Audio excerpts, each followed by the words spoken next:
विघ्नहर्ता श्री गणेश, श्री गणेश, श्री गणेश।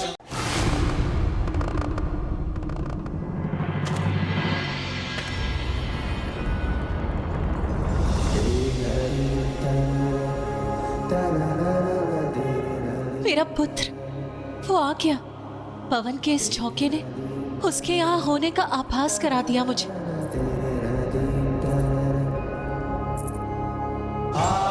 और वो यहाँ अकेला नहीं आया है, अपने साथ मेरे होने वाली पुत्र वधू को भी लेकर आया है।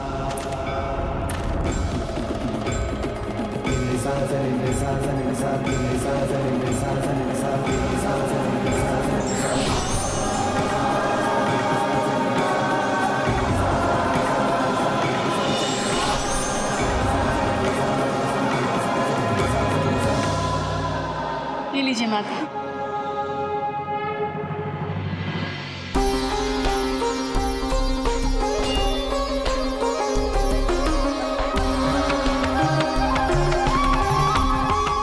प्रणाम पिताश्री। सफल भवा।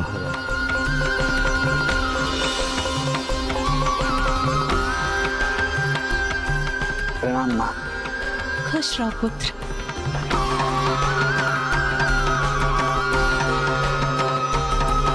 प्रणाम प्रभु महादेव। चिरंजीवी भव। प्रणाम माता।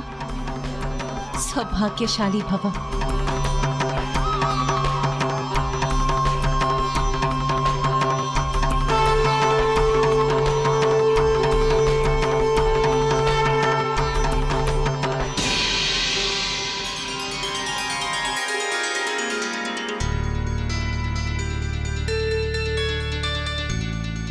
माता, अब भ्राता को आशीष दे दिया तो मुझे भी कृतार्थ कीजिए।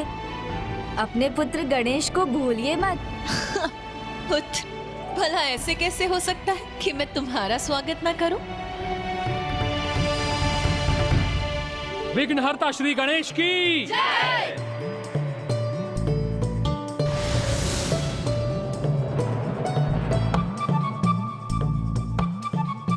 इंद्रदेव, आप जिस नौका में सवार हैं, अब जल का बहाव भी उसी के साथ है।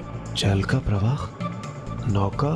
शब्दों पर मत जाइए, अर्थ समझिए देवराज। आपके मन का भाव अब यहाँ के प्रसन्नता भरे वातावरण के अनुरूप है। माता और पिताश्री अत्यंत प्रसन्न हैं, तो उनकी प्रसन्नता को बढ़ाने का यही उचित समय है। हाँ गणेश जी, आपने उचित कहा। हे जगत पिता महादेव, माता पार्वती, इस आनंदमय अवसर पर मैं आपसे कुछ कहना चाहता हूं। जैसे कि मैंने प्रण लिया था, जो भी मेरे पुत्र जयंत की उन दुष्ट राक्षसों से रक्षा करेगा, उस वीर सुयोगी योद्धा के हाथ में मैं अपनी पुत्री देवसेना का हाथ सौंप दूंगा। इसलिए कृपा कर मेरी पुत्री देवसेना को अपनी पुत्र वधू के रूप में स्वीकार कीजिए। पुत्र वधू के रूप में स्वीकार कीजिए। देवराज, मैं आपके इस प्रस्ताव का सम्मान करता हूं, किंतु इसका निर्णय लेने का अधिकार मैं कार्तिकी को देता हूं। विवाह के लिए वर और वधू दोनों की सहमति आवश्यक है।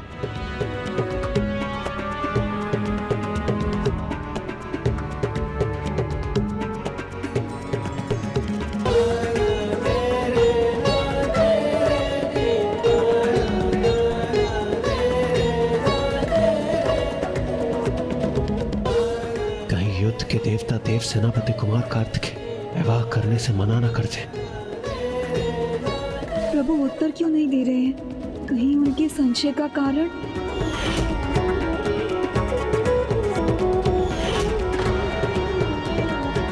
बता सकती हो शिव और शक्ति तत्व क्या है? शिव और शक्ति एक दूसरे से विलग नहीं है। शिव तत्व में शक्ति और शक्ति तत्व में शिव समाहित है।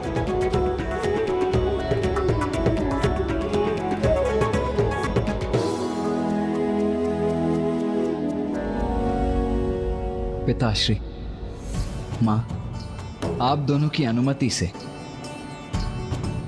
देवराज के इस प्रस्ताव को मैं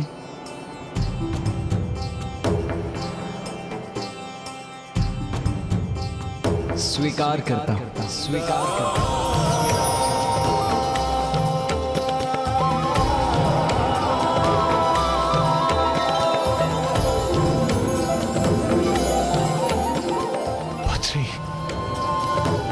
देव सेनापति कुमार कार्तिकेय ने हाँ कहा। उन्होंने विवाह का प्रस्ताव स्वीकार कर लिया, स्वीकार कर लिया उन्होंने।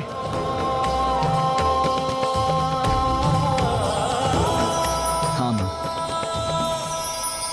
मेरे प्रति उनकी निष्ठा और भक्ति ही नहीं, अपितु जिस प्रकार संयम व्रत में उन्होंने मेरा स्थान लिया, जिनकी साधना मेरे पशुपतास्त्र प्राप्त करने में ही नहीं अपितु युद्ध में सफलता प्राप्त करने में भी सहायक बनी,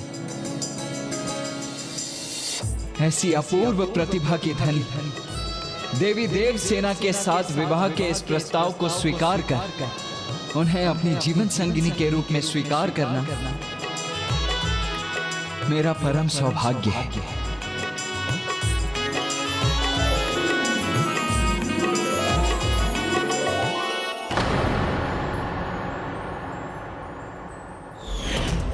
यदि प्रभु से भेंट करना मेरे भाग्य में है तो बाधाएं अपने आप मिट जाएंगी और वो मेरे सामने स्वयं आ ही जाएंगे।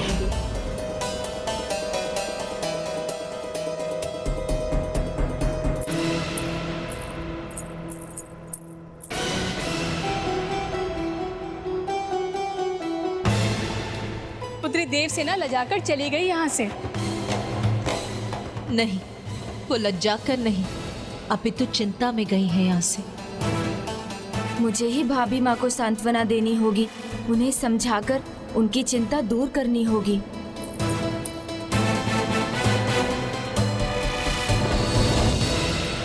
प्रभु, आपकी स्वीकृति सुनकर मैं तो आनंदित हूँ, किंतु मेरा मन मुझे क्यों रोक रहा है? स्वामी, आपके पत्नी रूप में आपके स्नेह की एकमात्र अधिकारी मैं हूं और ये अधिकार मैं किसी और के साथ नहीं बांट सकती। भाभी माँ, आप रो क्यों रही हैं?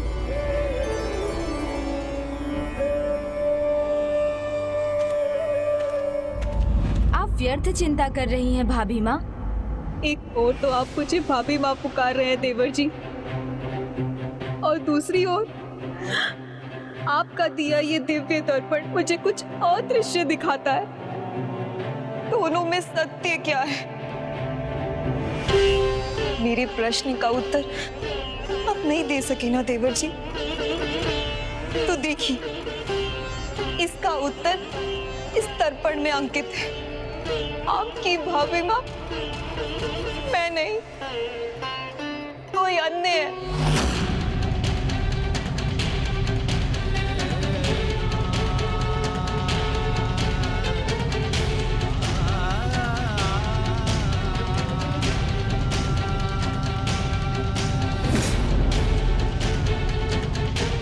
माँ, देवी देव सेना इस प्रकार लजा कर तो यहां से नहीं गई है, तो उसका क्या कारण है?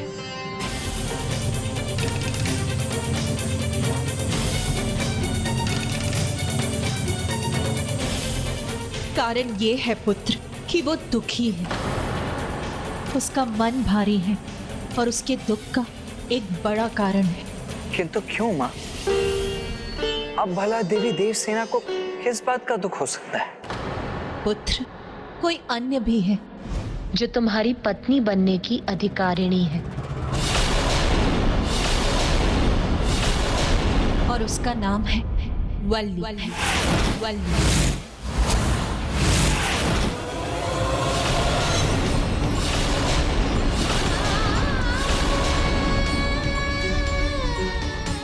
भाभी माँ, ये दर्पण तो खंडित है, तो इससे पूर्ण सत्य की आशा कैसे कर रही हैं आप?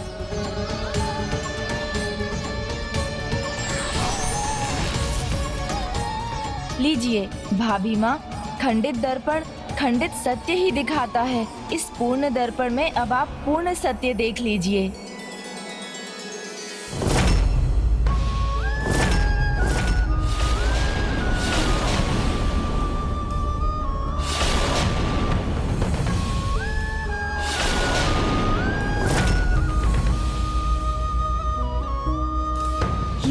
ये क्या?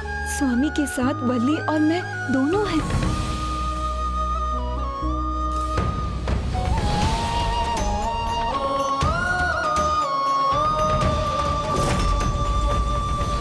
सत्य सरल हो या जटिल, प्रिय हो या अप्रिय, वो तो सत्य ही होगा।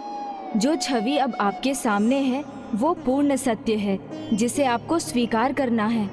किंतु माँ, जब मैं देवी देवसेना को अपनी अर्धांगिनी के रूप में हृदय से पहले ही स्वीकार कर चुका हूँ, तो किसी अन्य को वो स्थान मैं कैसे प्रदान कर सकता हूँ?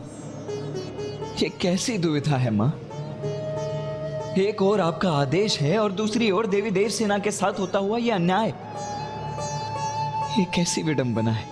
ये कैसे संभव है देवर जी? एक अर्धांगिनी अपना अधिकार किसी और के साथ कैसे बांट सकती है? आप ही बताइए। अपने देखते देखते मैं अपना स्थान किसी और को कैसे लेने दूं? भाभी माँ, आपका प्रत्येक शब्द सत्य है, उचित है, कोई भी इसे नहीं नकार सकता। किंतु भाभी माँ, ये भी एक लीला ही तो है जिसे आप नहीं समझ पा रही हैं, क्योंकि जिन्हें आप कोई अन्य कह रही हैं वो कोई अन्य नहीं अपितु आप ही हैं। देवी वल्ली के साथ ही आपका भी स्वरूप पूर्ण होता है। आप दोनों एक दूसरे को पूर्ण करती हैं। आप दोनों का भी संबंध पूर्व जन्म का संबंध है। आपका एक एक शब्द, आपका प्रत्येक आदेश मेरे लिए ब्रह्म वाक्य समान है माँ। किंतु तनिक देवी देवसेना का भी तो विचार कीजिए। उन्हें जब ज्ञात होगा कि मेरी 2 भावी पत्नियां होंगी तो उन पर क्या बीतेगी? भाभी माँ, जब आपको देवी श्री वल्ली का पूर्ण परिचय प्राप्त हो गया है तो आपको ही भ्राता को मनाना होगा कि वो उन्हें भी स्वीकार करें, क्योंकि आपकी अनुमति के बिना वो ऐसा कदापि नहीं करेंगे। कदाचित प्रभु से मेरी भेंट में आप ही मेरी सहायक बनेंगी। भाभी माँ, आप समझाएंगी ना भ्राता को? मुझे क्षमा कीजिए माँ। मेरा हृदय देवी देवसेना को अपनी अर्धांगिनी के रूप में स्वीकार कर चुका है। अब देवी श्री वल्ली को भी मैं उसी रूप में स्वीकार करने में असमर्थ हूँ माँ। मुझे क्षमा कर दीजिए। मैं देवी देवसेना के साथ इतना बड़ा अन्याय नहीं कर सकता माँ।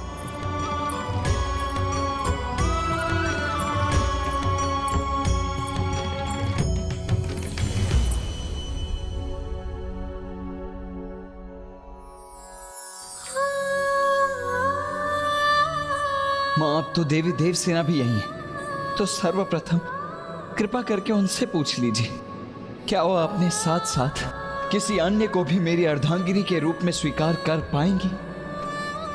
क्या अपने अधिकार को किसी अन्य के साथ भी बांट पाएंगी?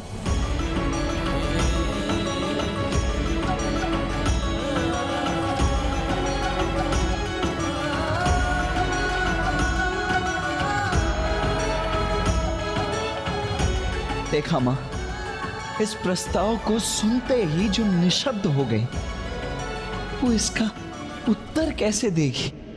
और उत्तर यदि दे भी तो क्या दे? हाँ हाँ प्रभु, मेरा उत्तर हाँ है।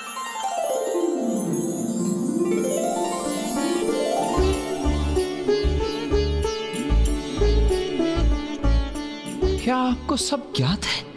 हाँ प्रभु, मुझे सब ज्ञात है। जो मेरी ही रूप है, जो मुझसे अभिन्न है, उससे भला मैं क्यों स्वीकार नहीं करूंगी?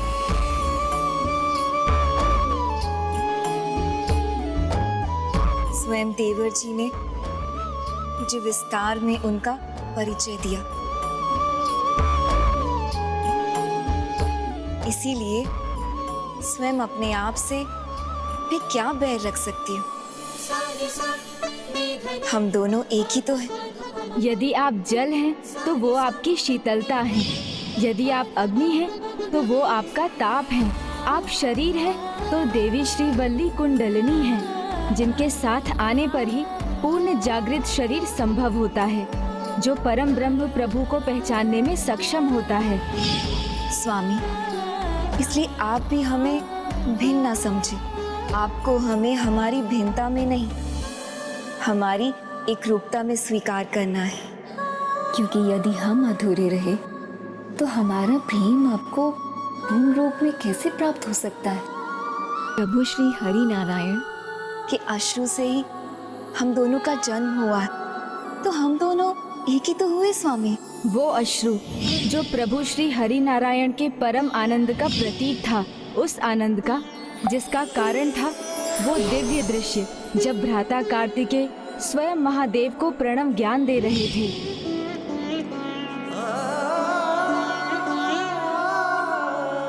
आपकी अद्भुत लीला देखकर बहने वाले अश्रु से हम दोनों का जन्म हुआ। तो आपके प्रति आसक्ति, निष्ठा और समर्पण तो हमारी नियति है, इसलिए हमने आपकी तपस्या की। तब आपने हमें वरदान दिया था कि हमारे अगले जन्म में आप अपनी पत्नी के रूप में हमें स्वीकार करेंगे। मैं आप दोनों को एक वचन देता हूँ कि आपके अगले जन्म में जब सभी परिस्थितियां उचित होंगी, मैं आप दोनों से विवाह अवश्य करूंगा। हमारे पूर्व जन्म में हमें आपके दर्शन का सौभाग्य और वरदान प्राप्त हुआ, तो उसी प्रकार इस जन्म में भी हमें स्वीकार करके हम पर कृपा कीजिए स्वामी।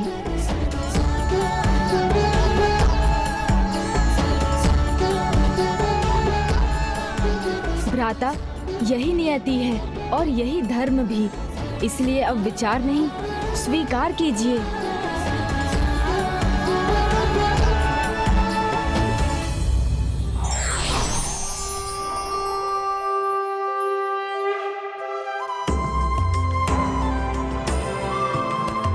प्रणाम भ्राता विष्णु।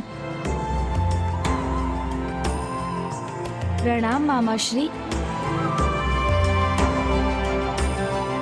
ये सत्य है पुत्र कार्तिकेय, मेरी पुत्रियों के भाग्य का निर्णय तो उनके जन्म के साथ ही हो चुका। तुम्हारी पत्नी बनना ही उनकी नियति है। अब तुम भी उचित निर्णय लेकर उनके और अपने जीवन को सफल करो।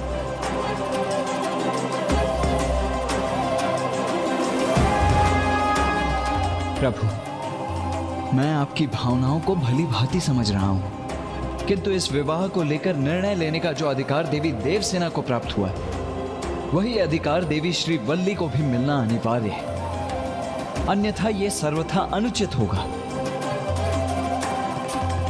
अब यही दुविधा शेष है, कृपा कर इसे भी दूर करने का उपाय बताएं।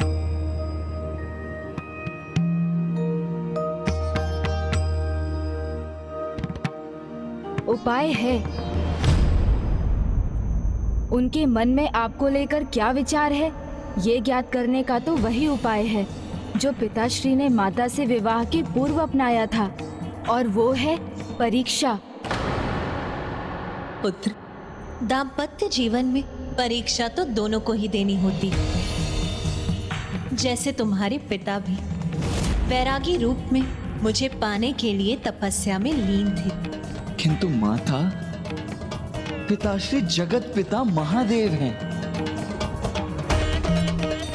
और आप महेश्वरी जगत माता हैं, और मैं मात्र कुमार कार्तिकेय।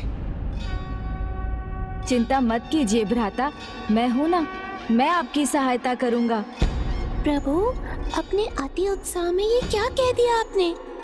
कहीं देवी श्री वल्ली प्रभु कार्तिकेय की परीक्षा में सफल ना हो सकी तो? आपको तो ज्ञात है ना, स्वामी कार्तिकेय को प्रसन्न करना कितना कठिन है। और उससे भी बड़ी समस्या ये है मूषक जी कि यदि भाभी माँ देवी श्री वल्ली को भी प्रसन्न करना कठिन हुआ तो? किंतु कोई बात नहीं, विघ्न करता हूँ तो विघ्न हरता भी तो मैं ही हूँ।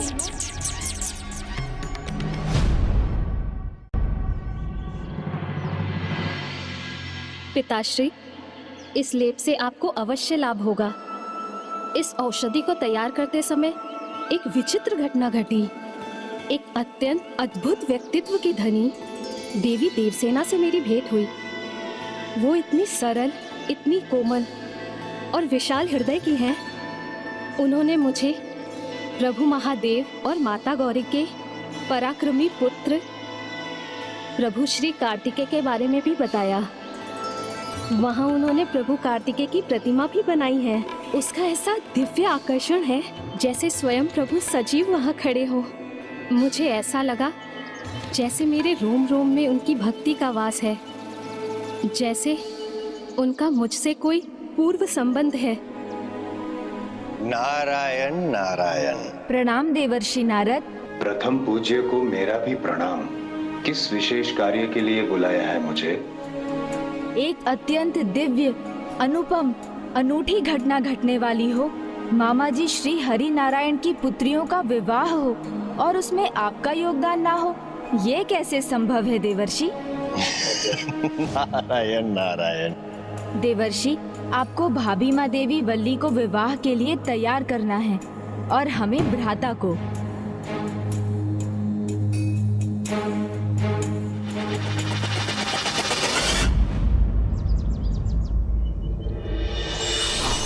नारायण नारायण। संबंध है, अवश्य संबंध है, और तुम्हारा अनुभव सत्य है।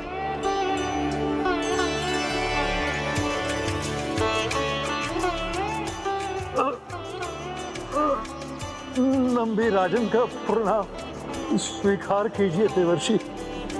यह तो हमारा परम सौभाग्य है कि आप हमारे यहाँ निवास पर पधारे हैं। नंबी राजन, प्रभु कृपा दृष्टि जब होती है तब सौभाग्य और आनंद की वृष्टि होती है। पूर्व के पुण्य फलित होते हैं और जन्मों जन्मांतर की मनोकामना संपूर्ण होती है। नारायण नारायण। संबंध यदि अटूट हो तो उसका आभास करा ही देते हैं। तुम्हारा आभास अर्थहीन नहीं है पुत्री।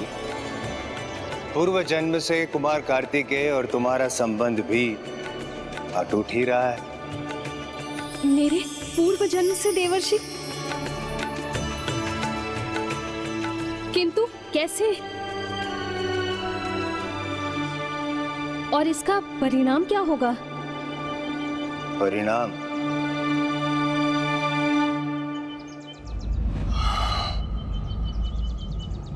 विवाह होगा। कुमार कार्तिकेय और तुम्हारा विवाह होगा। मैं आप दोनों को एक वचन देता हूं कि आपके अगले जन्म में जब सभी परिस्थितियां उचित होंगी, मैं आप दोनों से विवाह अवश्य करूंगा।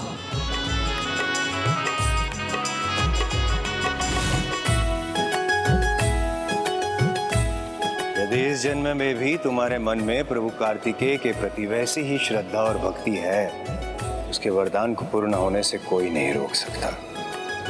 कदाचित वो समय आ गया है। नारायण नारायण। आप इतना शुभ समाचार लेकर आए हैं, आपका कोटि कोटि धन्यवाद। नारायण नारायण।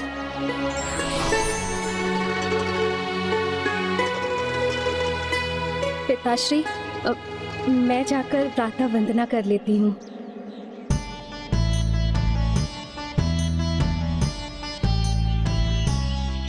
प्रभु, मेरी सूचना के अनुसार यही है भाभी माँ देवी वल्ली का देव स्थान।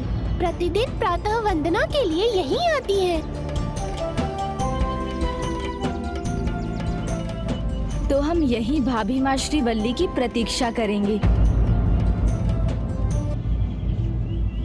गणेश, मूषक जी, सर्वप्रथम उन्हें विवाह के लिए हाँ तो कहने दीजिए, उसके पश्चात कह लेना देवी वल्ली को भाभी माँ। उनकी हाँ भी होगी, शीघ्र होगी। फिर बुला लूंगा भाभी माँ को। भाभी माँ वो बस आती ही होंगी। आप यहाँ उनकी परीक्षा के लिए रुकिए और हमें जाने की अनुमति दीजिए। अनुज गणेश, तुम ऐसे कैसे जा सकते हो? देखो, अभी तक तुमने मुझे बताया नहीं है कि मुझे यहाँ करना क्या है, ये परीक्षा लेनी कैसे,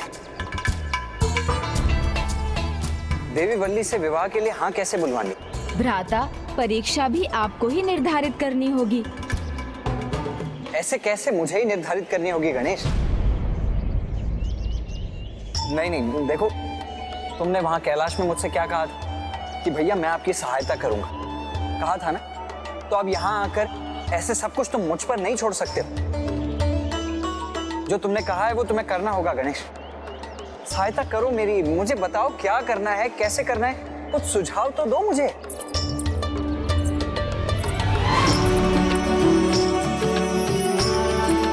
छुपो गणेश।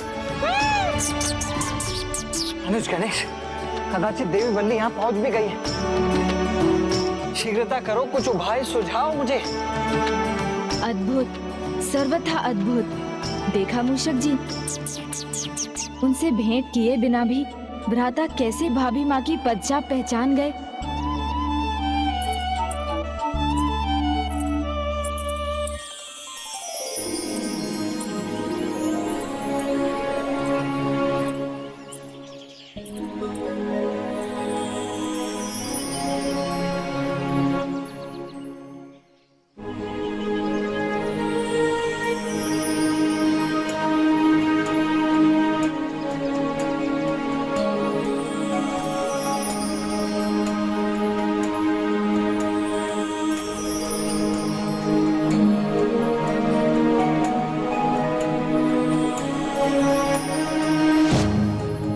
विवाह होगा, कुमार कार्तिकेय और तुम्हारा विवाह होगा।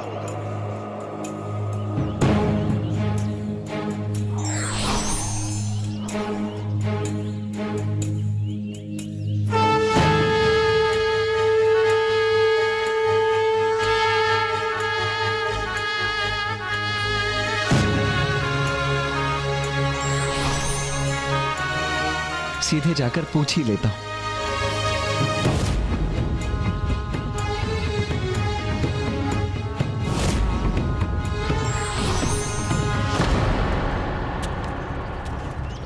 किसी की पदचाप है, कोई आ रहा है।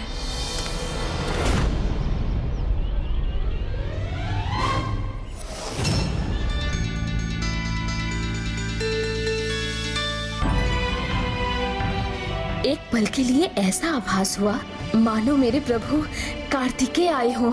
भ्राता, ये आप क्या करने वाले थे? भला ऐसे बिना किसी पूर्व सूचना के अचानक सामने जाकर कोई किसी कन्या से विवाह के लिए पूछता है क्या? नहीं, ऐसे नहीं। ऐसे नहीं तो फिर कैसे अनुज गणेश? भ्राता, प्रभु कार्तिकेय को सामने देखेंगी तो कहाँ कुछ कह सकेंगी, फिर वो ना उनकी हाँ होगी और ना ही ना। भला वो अपने मन का भाव कैसे बता सकेंगी? हाँ अनुज गणेश, ये तो मैंने सोचा ही नहीं, ये तो तुम सर्वथा उचित कह रहे हो। तो अब तुम ही बताओ, हम करें तो करें क्या?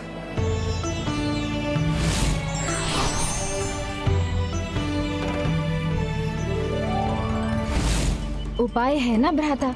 क्या? आप भी वैसे ही जाइए जैसे पिताश्री माता के पास गए थे, वेश बदलकर। साधारण मनुष्य का रूप धारण कीजिए, फिर उनका कोई संकट दूर कर उन्हें प्रभावित कीजिए। किंतु बस इसका ध्यान रखिए कि। समझ गया, मैं पूर्णतः समझ गया अनुज गणेश। अब तुम देखो मैं क्या करता हूँ।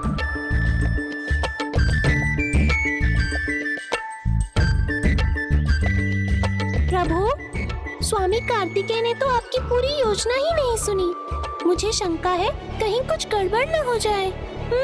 शुभ शुभ बोलिए मूषक जी, शुभ समय में कुछ भी अशुभ नहीं कहना चाहिए। किंतु भ्राता गए कहाँ? प्रभु, अब जब मुझे सब स्मरण हो आया है तो शीघ्र आपके निकट पहुंचने की तीव्र इच्छा हो रही है।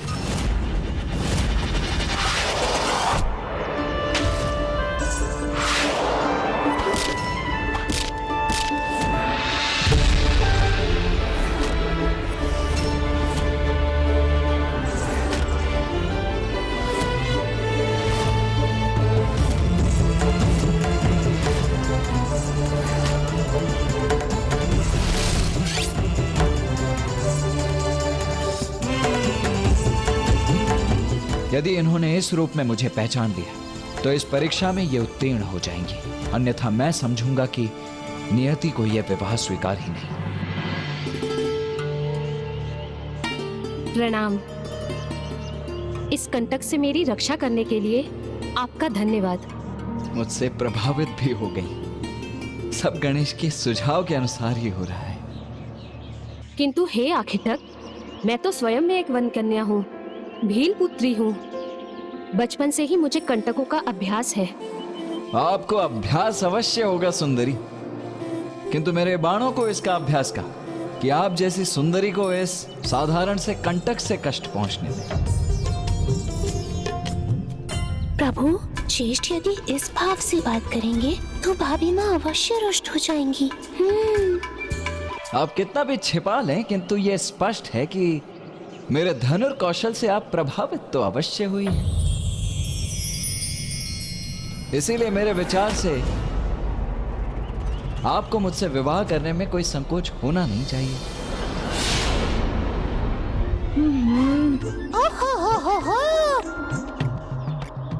विवाह?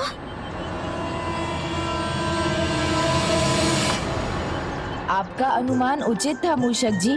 भ्राता युद्ध कौशल में तो महारथी हैं, किंतु ऐसे कोमल अवसर पर उनका ज्ञान ना के समान है।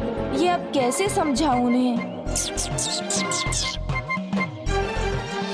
इतना विचार मत कीजिए, मुझसे अधिक योग्य वर कहाँ मिलेगा आपको। बिना संकोच किए आपके हृदय में जो भाव हैं उन्हें शब्दों का रूप दीजिए और कहिए, करेंगी ना विवाह?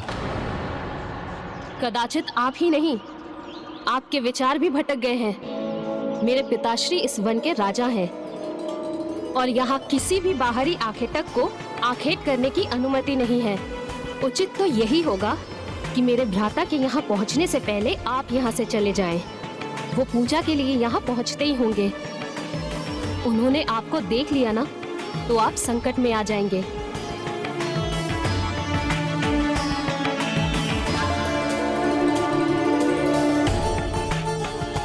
और ये चेतावनी मैं आपको उस कंटक से मेरी रक्षा करने के धन्यवाद स्वरूप में दे रही हूँ।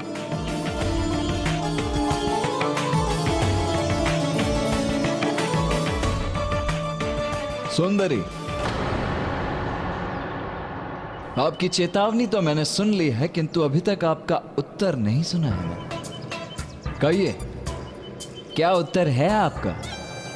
हाँ या ना?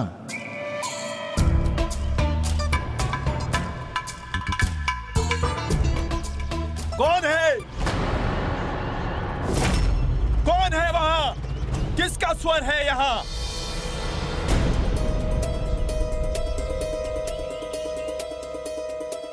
लौट आइए भ्राता, वहाँ से लौट आइए। किंतु अनुज गणेश, अब तक मैंने देवी वल्ली से ना हाँ सुनी है ना। फिर मैं कैसे आ सकता हूँ? उनके भ्राता पहुँच गए हैं यहाँ, उनके सामने वो हाँ कैसे बोलेंगी? और वैसे भी आप जिस भाव से उनसे बात कर रहे थे, ना बोलने के सिवाय वो भला क्या कहेंगी? प्रभु सावधान।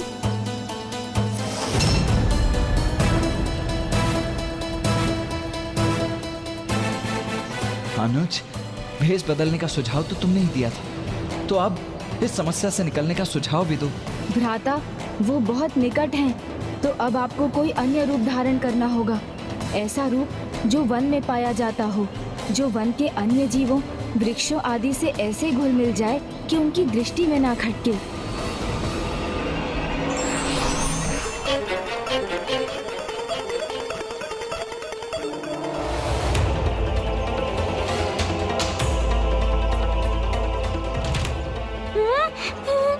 यहाँ तो कोई भी नहीं है। एक पल में कहाँ अदृश्य हो गया? ढूंढता हूँ उसे अभी।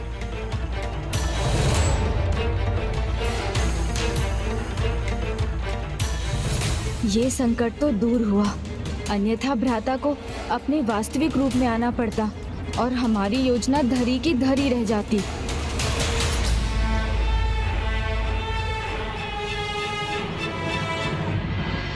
ओम नमः शिवाय।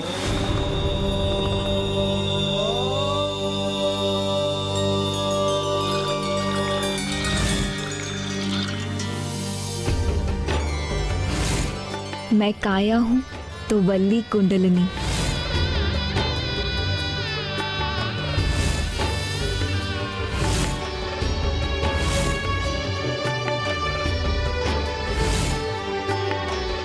कदाचित वो भाग ही गया। मुझे बहन वल्ली के साथ पूजा संपन्न करनी चाहिए।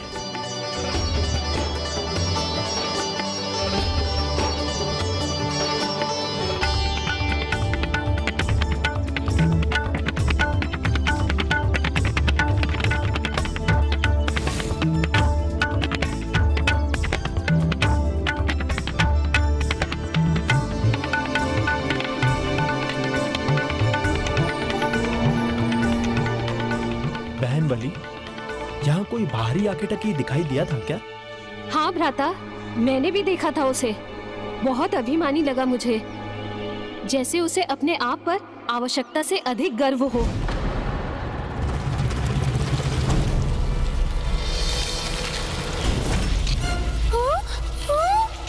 बहन, ये वेंगई का वृक्ष पहले भी यहीं था क्या? नहीं भ्राता। लगता है भ्राता का भेद खुल जाएगा।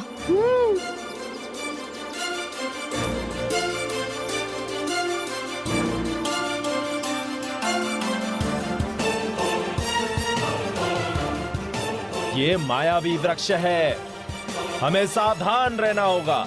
कदाचित इसे काटना ही उचित होगा। ना रहेगा ये और ना रहेगी इसकी माया। कुछ कीजिए प्रभु, ये तो वृक्ष रूप में प्रभु कार्तिकेय को काटने जा रहे हैं। हाँ।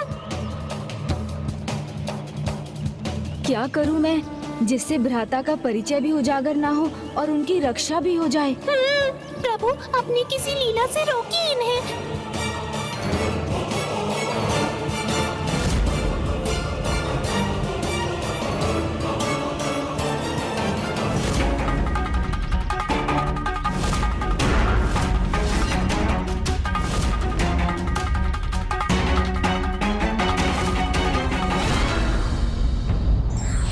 सत्य प्रिय हो या अप्रिय, उसे स्वीकार करना ही उचित होता है, क्योंकि इससे हमारा जीवन सरल, सहज और शांतिपूर्ण हो जाता है।